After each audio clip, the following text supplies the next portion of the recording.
Hello student, Assalamu alaikum. This is Laiba Tariq, your biology instructor from tutorial.pk.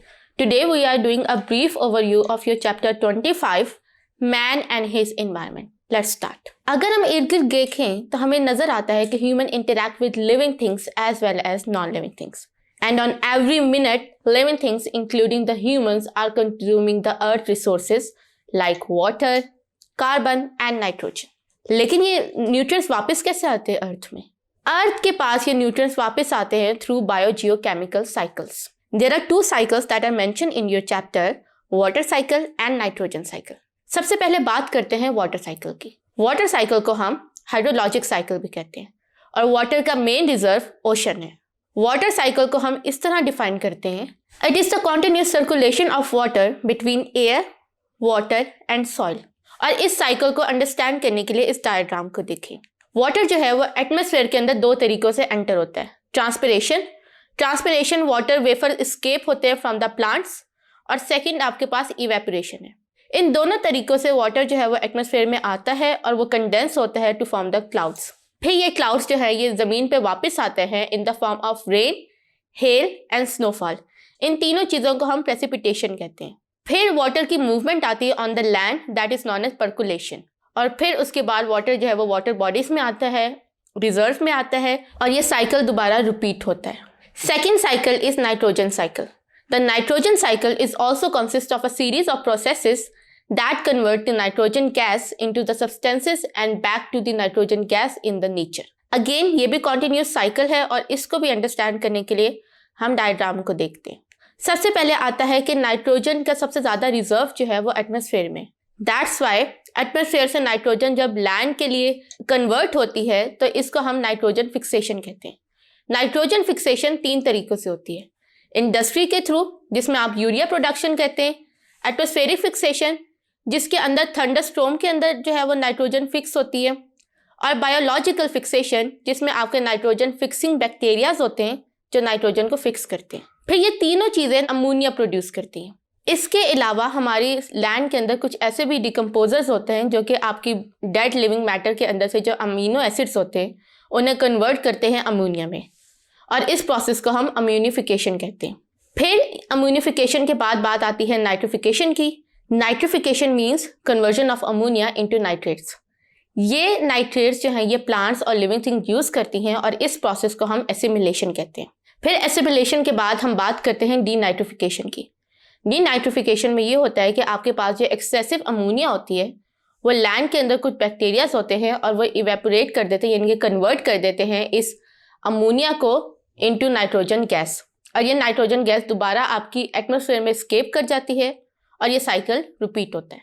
फिर अब हम बात करते हैं फ्लो ऑफ एनर्जी की. We all know that living things in the earth require the energy to maintain their daily activity, और energy का main source आपका सन है. लेकिन हम सब में से only plants have the ability to convert this sun energy into chemical energy.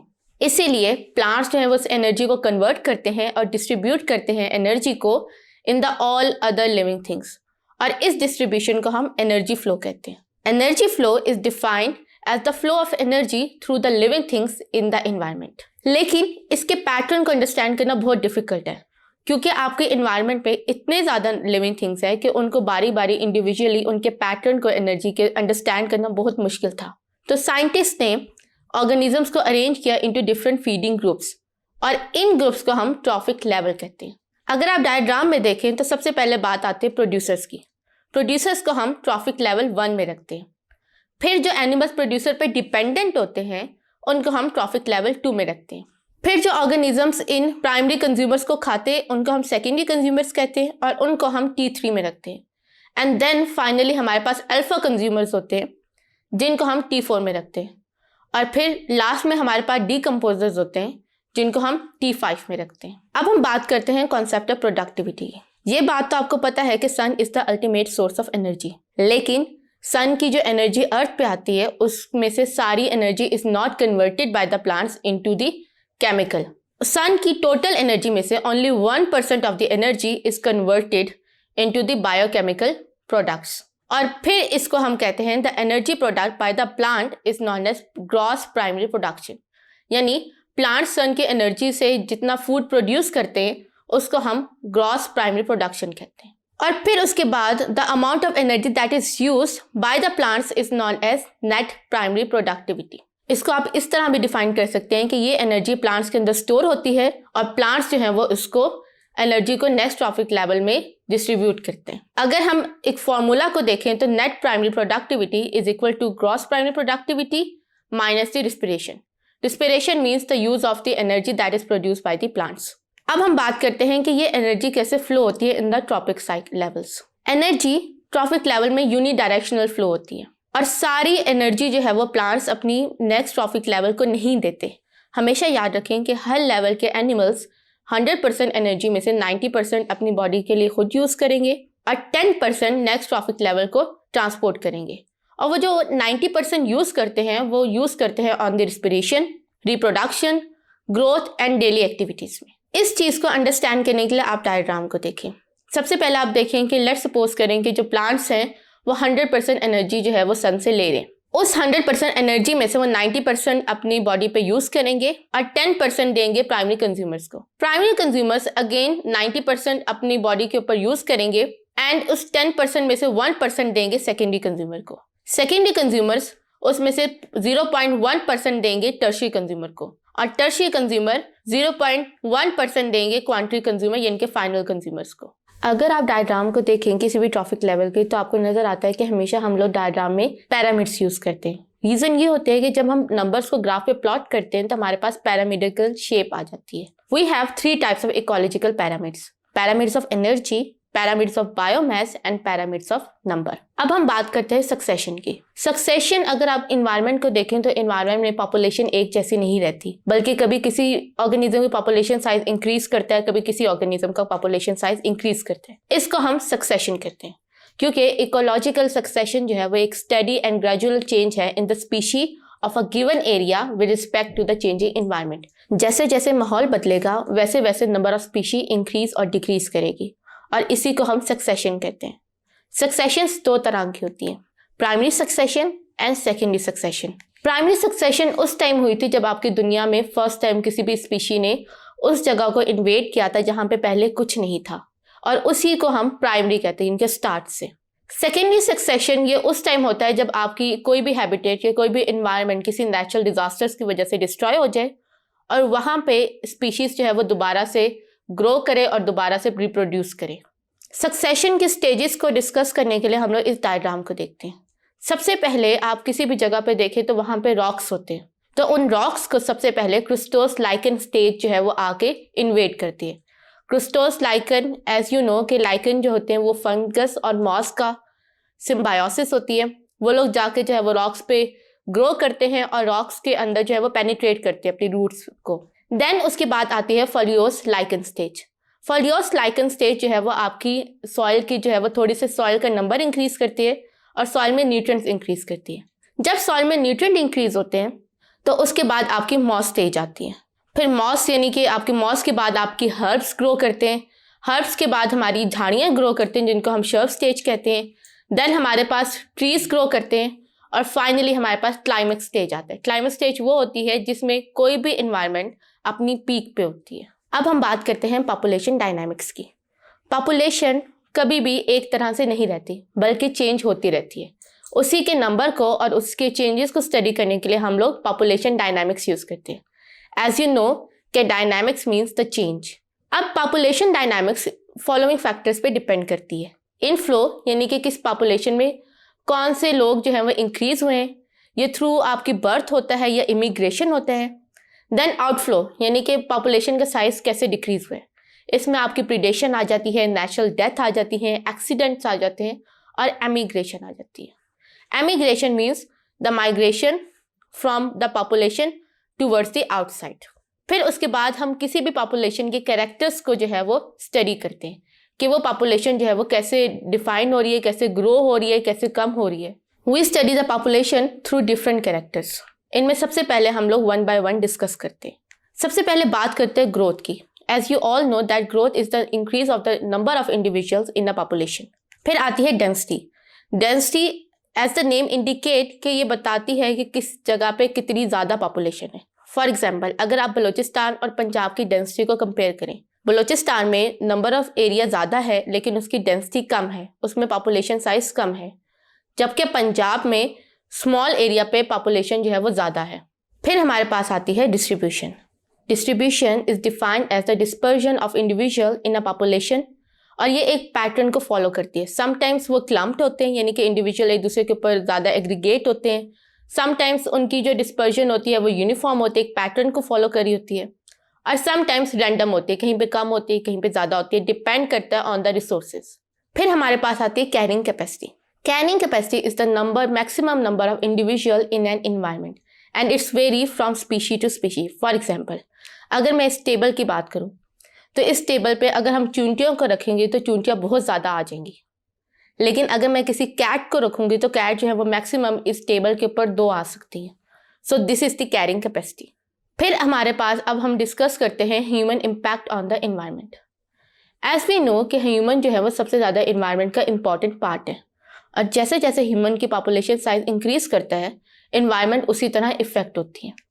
इनमें सबसे पहले बात आती है न्यूक्लियर पावर की। Nuclear power humans as a source of energy use करते हैं, और फिर इसमें आपको पता है न्यूक्लियर पावर के अंदर न्यूक्लियर फिशन रिएक्शन यूज़ करते हैं हम लोग के हीट और इलेक्ट्रिसिटी जनरेट करने के लिए। इसका सबसे बड़ा एडवांटेज ये है कि न्यूक्लियर पावर में हार्मफुल गैसेस जो हैं वो रिलीज नहीं होती जो फॉसिल्स में रिलीज होती हैं, लेकिन इसके बहुत सारे डिसएडवांटेज हैं। इनमें सबसे बड़ा डिसएडवांटेज ये है कि nuclear power plant skill man power ही यूज़ कर सकते हैं या स्किल मैन पावर ही चला सकती है। उसके बाद जो न्यूक्लियर फ्यूल या फिर न्यूक्लियर जो डंप होता है वो आप ह्यूमन सोसाइटी के अंदर जो है वो डंप नहीं कर सकते, उसके लिए भी आपको प्रॉपर रिसोर्स या प्रॉपर जगह चाहिए होती है। देन अब हम बात करते हैं carbon dioxide and global warming की। जैसे जैसे ह्यूमन पॉपुलेशन इंक्रीज हुई हमारी नीड ऑफ एनर्जी भी इंक्रीज हुई, और जब नीड ऑफ एनर्जी इंक्रीज हुई तो हम लोगों ने फॉसिल फ्यूल्स को ज़्यादा यूज़ करना शुरू किया। फॉसिल फ्यूल्स का एक सबसे बड़ा नुकसान ये होता है कि उसमें से कार्बन डाइऑक्साइड इंक्रीज होती है, और कार्बन डाइऑक्साइड का इस टाइम 2019 के अंदर कार्बन डाइऑक्साइड की रिलीज इन द वर्ल्ड ने एक न्यू रिकॉर्ड हिट किया था। और कार्बन डाइऑक्साइड की इंक्रीज जो है वो carbon dioxide you all no कि वो ग्रीन हाउस गैसेस के अंदर सबसे इंपॉर्टेंट और मेन गैस है। कार्बन डाइऑक्साइड की कॉन्सेंट्रेशन इंक्रीज करने की सबसे मेन रीज़न यही है कि आपके फॉसिल फ्यूल्स जो है वो बहुत ज़्यादा बर्न हो रहे हैं, आपकी इंडस्ट्रीज के अंदर भी जो है वो हार्मफुल गैसेस प्रोड्यूस हो रही है जिसमें कार्बन डाइऑक्साइड मेन होती है। देन हमारी व्हीकल्स के अंदर भी हम ट्रांसपोर्टेशन में फॉसिल फ्यूल्स यूज़ करते हैं तो उसमें भी कार्बन डाइऑक्साइड जो है वो रिलीज होती है, और फिर कार्बन डाइऑक्साइड जो है वो इन्वायरमेंट से रिमूव करने का एक ही जरिया है फॉरेस्ट, और हम लोग जो है वो फॉरेस्ट को भी रिमूव करते जा रहे हैं। सो डिफॉरेस्टेशन भी जो है वो कार्बन डाइऑक्साइड का इंक्रीज कर रही है। कार्बन डाइऑक्साइड से जो बहुत बड़ा इफेक्ट इन्वायरमेंट पे पड़ता है उसको हम ग्लोबल वार्मिंग कहते हैं। ग्लोबल वार्मिंग मीन्स कि आपकी अर्थ का टेम्परेचर जो है with the passage of time increase होता जा रहा है। अगर हम देखें तो 20th सेंचुरी के अंदर कार्बन डाइऑक्साइड की कंसंट्रेशन इन द इन्वायरमेंट 0.03 थी, और अभी 2020 तक कार्बन डाइऑक्साइड की जो इंक्रीज है वो 0.04% हो गया। और ये जो है ये आपकी अर्थ के अंदर जो है वो ब्लैंकेट के तौर पर कार्बन डाइऑक्साइड एक्ट करी है, जिसकी वजह से आपकी जो टेम्परेचर होता है या फिर एक्स्ट्रा सन रेज होती हैं वो स्केप नहीं करती, और आपकी अर्थ का टेम्परेचर जो है वो इंक्रीज होता जा रहा है। फिर हम बात करते हैं एसिड रेन की। हार्मफुल गैसेज जब इन्वायरमेंट में स्केप करती हैं तो वो वाटर वेपर्स के साथ कंबाइन होकर एसिड क्रिएट करती हैं, और जब ये एसिड रेनफॉल की फॉर्म में दुनिया में वापस आता है लैंड पे तो उसको हम एसिड रेन कहते हैं। प्रेसिपिटेशन किसी भी फॉर्म में हो सकती है, या तो वो बारिश की फॉर्म में वेट फॉर्म में आए या फिर वो ड्राई फॉर्म में आए, और जो ड्राई फॉर्म होती है उसमें आपकी फॉग आ जाती है, इवन डस्ट भी जो होती है वो भी एसिडिक हो जाती है। इसके भी बहुत सारे कॉजेज है। इनमें अगेन जैसे आप फॉसिल फ्यूल्स को बर्न करते जाएंगे वैसे वैसे एसिड रेन और ग्लोबल वार्मिंग जो है वो भी इंक्रीज होती जाएगी। एसिड रेन के बहुत सारे नुकसान हैं, उनमें सबसे बड़ा नुकसान ये है कि आपकी सॉइल की एसिडिटी इंक्रीज होगी और उसकी वजह से पौधे जो है वो सही तरह लैंड पे ग्रो नहीं कर सकेंगे।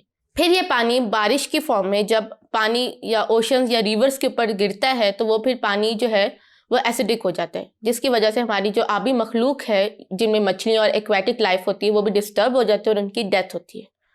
और एसिड रेन का सबसे बड़ा एक एविडेंस आपकी डैमेजिंग ताजमहल की है।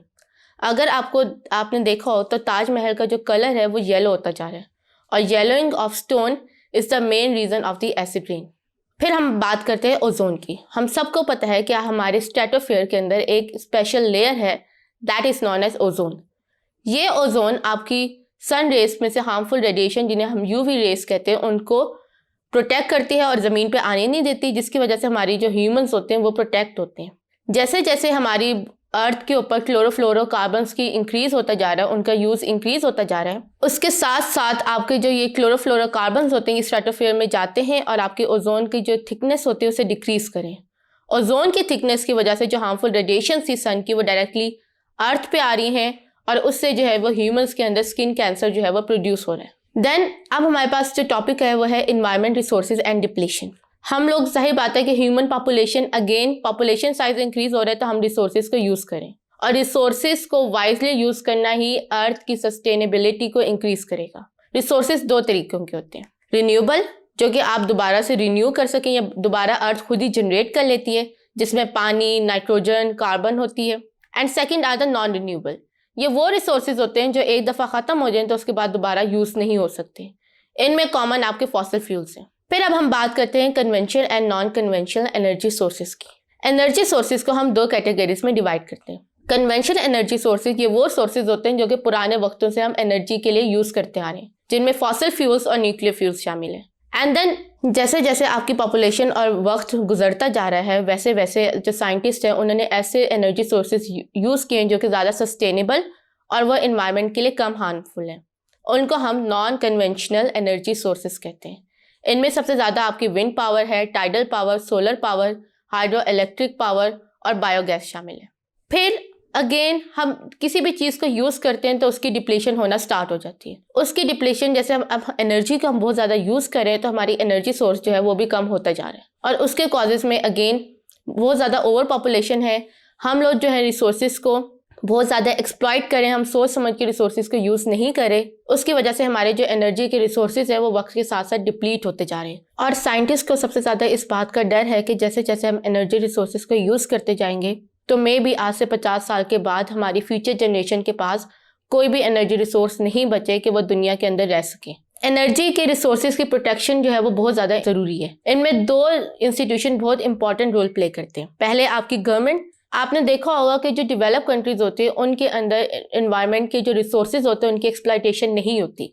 उसकी रीज़न यही है कि उनकी जो गवर्नमेंट होती है वो इतने स्ट्रॉन्ग इम्प्लीमेंटेशन या इतने स्ट्रॉन्ग रूल्स बनाते हैं जिसकी वजह से वो मेक श्योर करते हैं कि उनकी इन्वायरमेंट सस्टेन हो और उनकी इन्वायरमेंट में जो रिसोर्स की एक्सप्लॉयटेशन है वो ज़्यादा ना हो। लेकिन अगर आप अंडर डेवलप्ड कंट्रीज़ को देखें तो उसमें आप देखते हैं कि उनके अंदर जो है वो रिसोर्स की एक्सप्लॉयटेशन बहुत ज़्यादा है, जिसकी वजह से उनकी जो मुल्क है वो उसके अंदर पोल्यूशन और उसके अंदर जो है ना प्रॉब्लम्स जो है वो बहुत ज़्यादा होती जा रही है। फिर उसके बाद दूसरा इंस्टीट्यूशनल जो है वो NGOs का रोल है। NGOs जो है वो आपकी अवेयरनेस क्रिएट कर सकती हैं इन्वायरमेंट को प्रोटेक्ट करने के लिए ह्यूमंस के अंदर, और वो जितनी ज़्यादा अवेयरनेस क्रिएट करेंगे, जितनी ज़्यादा वो वॉक्स अरेंज करेंगे या जितनी ज़्यादा वो इक़दामात करेंगे उतने ही आपके इन्वायरमेंट के रिसोर्सेज जो है वो प्रोटेक्ट होंगे। इसके साथ ही हमारा चैप्टर जो है वो एंड हुआ। आई होप आपको मेरे आज के बताए हुए टॉपिक्स अच्छी तरह से समझ आ गए होंगे। This is Laiba Tariq from tutoria.pk signing off.